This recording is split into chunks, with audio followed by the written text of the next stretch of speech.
9. Ignition sequence start. 5, 4. We have ignition. All engines are running. We have liftoff. We have liftoff.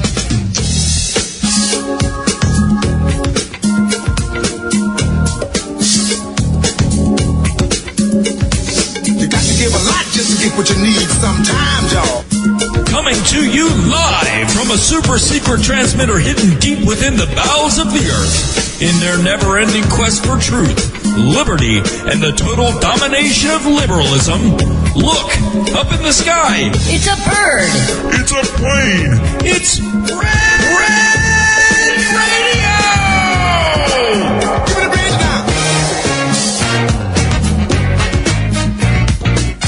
I feel like busting loose. Busting loose. Give it a bridge now. I feel like busting loose. Busting loose now. All right, welcome one and all to Red Radio. I am your host, Vincent Gore. It's Thursday, February 3rd, 2011. We have another awesome and exciting night of Red Radio. I'm here with my co-host, the lovely and talented Heidi Joy. Heidi, say hello to everybody. Hello, everybody. Good evening. Welcome back to another fun evening of Red Radioism with That's right. Gore and myself. Absolutely. Awesome week in the news. We've got basically the whole Middle East exploding into a giant orgy of Islamic violence. We've got the president who doesn't seem to know what the hell's going on, and Robert Gibbs, who basically now has enabled us to play the ultimate drinking game where we take a shot every time he says, Oh my gosh, and I have to tell you guys, I have a couple of articles tonight, one specifically where his response is just, I mean, I could probably do a 25-page dissertation just on his response alone, and the magnitude of right. You would be, if you listened to his speaking and took a shot every time he said, you'd be legally drunk in 3 minutes. Yeah. And clinically, absolutely. The term, I believe, would be pickled in about 6.5 minutes. It's pretty amazing. Guys, we have an extra special guest with us tonight. As you know, we always try to bring you the very best in interview content, and we have with us today a very special guest. Basically, unless you've been living under a rock for the last few years, you've no doubt seen the explosive Acorn expose videos, which were the brainchild of our next guest. He's also done hard-hitting undercover videos exposing Planned Parenthood and the U.S. Census, to name a few. He is what investigative journalism should be, and he's with us today. We're so honored to have James O'Keefe with us here live on Red Radio. James, are you with us? Yes, thank you. Fantastic. I am a huge fan. I basically now feel like a 12-year-old girl at a Justin Bieber concert. I don't know what to do with myself. I'm so glad to have you on the show. Huge fan of all your work. Yeah, thanks for coming on, James. I appreciate it, and I'm glad to be here. Well, listen, we're obviously all familiar with your work, but we'd like to know a little bit about you. And if you could just tell our fans kind of where you're from, how you got started doing investigative journalism, basically what was the catalyst for getting into it, and what were your role models, et cetera. Yeah, well, I mean, it all started out with going to college. And I always had sort of I think that, you know, people who are like me and people who do this type of thing, these sort of journalism and sort of activism, but specifically creative, investigative journalism, it's a sort of a deep-rooted contempt for the establishment media, the mainstream media, and how the mainstream media is no longer merely biased. They're no longer merely even not reporting the news. The mainstream media has really is in the news suppression business at this point. Yeah. And when I was in college, I saw it firsthand. You know, colleges are very groupthink. You don't really everyone thinks the same way. All the professors say the same things about history and philosophy. And I was really a math guy in high school and thought I was going to become a math major or a finance major. But I got so drawn into this moral and political and philosophical discussion and distinction in college amongst my colleagues. Everyone was thinking the same, and I was so passionate and so angry at the same time at the imbalance. And you're in class and everyone's saying that, Marxism is great.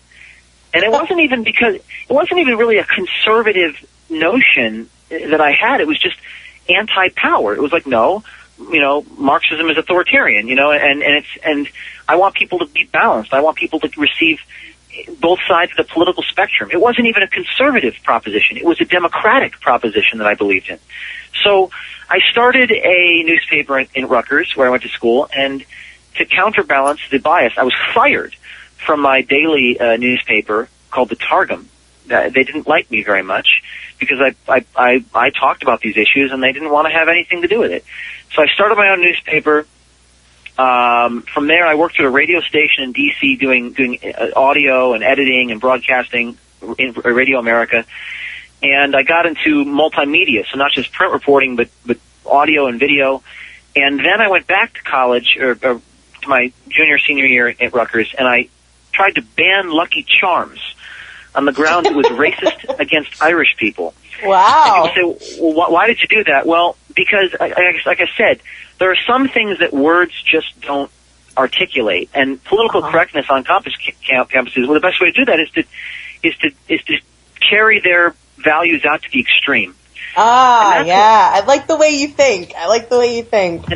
So it's a sort of a combination of Borat and Morley Safer and Mike Wallace. I mean, you're combining these different genres, and Rutgers took me seriously. They banned Lucky Charms for a short period of time. Wow, that's incredible. Hilarious. Well, and actually, Vincent and I were talking before we, had you on, and one of the things I really wanted to know, I mean, what was that catalyst moment for you where you knew that you were going to transition into,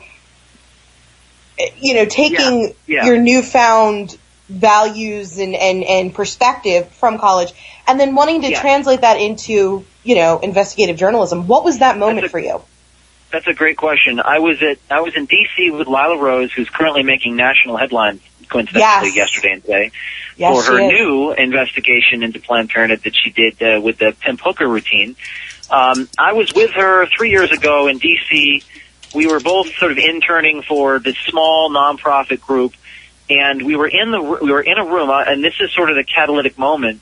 We were in a room making phone calls to Planned Parenthood, and we were sort of doing it on our own time. Like, we really couldn't find people in the, political establishment who would back us up. We couldn't find donors. We were just sort of doing this in our spare time because we were both believed that this was the, way to expose them.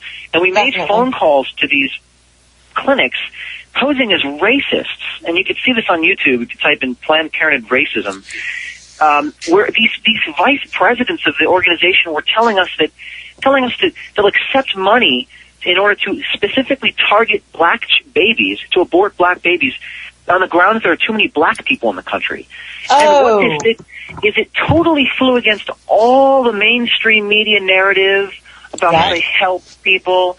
And that's the moment we looked at each other. We were just filled with adrenaline and energy, knowing that this was the way of the future. This type of reporting is how you expose them. Yeah. And why is it that the establishment media not only doesn't do the investigative journalism, but as you saw with NPR today, they had to print a correction because they ran a bogus headline. They do damage control for these outlets. Right. We actually did a whole show on the Planned Parenthood videos. We played the audio clips. To me, having seen the Acorn videos and the Planned Parenthood, while I'm a fan of both, the Planned Parenthood was, just so stunningly, just exposed. There was no gray area as to what was going on, and both excellent pieces of work, obviously. Now, the Acorn videos, I want to talk about those for a minute because those were, of course, amazing. And even though you had done previous work, I think it's safe to say that the Acorn videos was the work that kind of made you a household name, at least to conservatives. And they were made public, of course, by Andrew Breitbart. And can you explain for the listeners basically what your association is with Breitbart, how the partnership came to be? Are you still working together? Was that a one-time thing? Sort of, how did that come about? It's sort of a networking that I did. I was like a documentary filmmaker. A lot of people argue about what to call myself. I'm certainly at least a filmmaker. And I had gotten in touch with another filmmaker named Maura Flynn, who produced some movies on Michael Moore. And I said, Maura, you got to, because she was one of my only point of contacts I had, and in the sort of filmmaking circles. And I said, you got to see these Acorn tapes. These are devastating.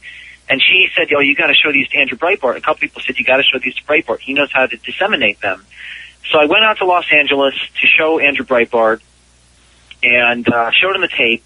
He sat back in his couch in his living room, and he said to me, the first thing he said was, they're going to say this is an isolated incident. And I said, well, we've got more.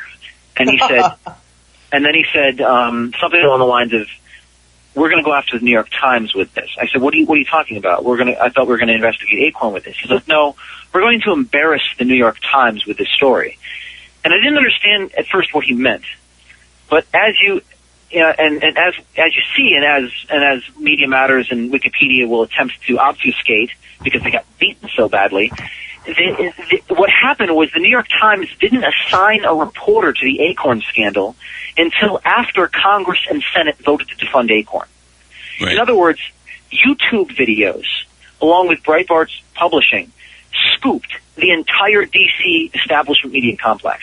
Mm-hmm. And we embarrassed all of them. And that is why they hate me so much. That's why CNN hates me. That's why ABC News hates me. They hate me because I'm effective, and they hate me because we scoop and continue to embarrass them.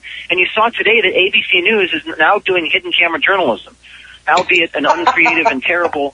Right. They're hiring actors to play both the subject and the filmmaker because they're afraid of getting sued. Right. So they're not even doing exposés. But you see what I'm saying? Right. Well, it's always rude, James, to bludgeon the left with the truth. We certainly don't want to. We certainly don't want to go there. But now I have to ask this in fairness.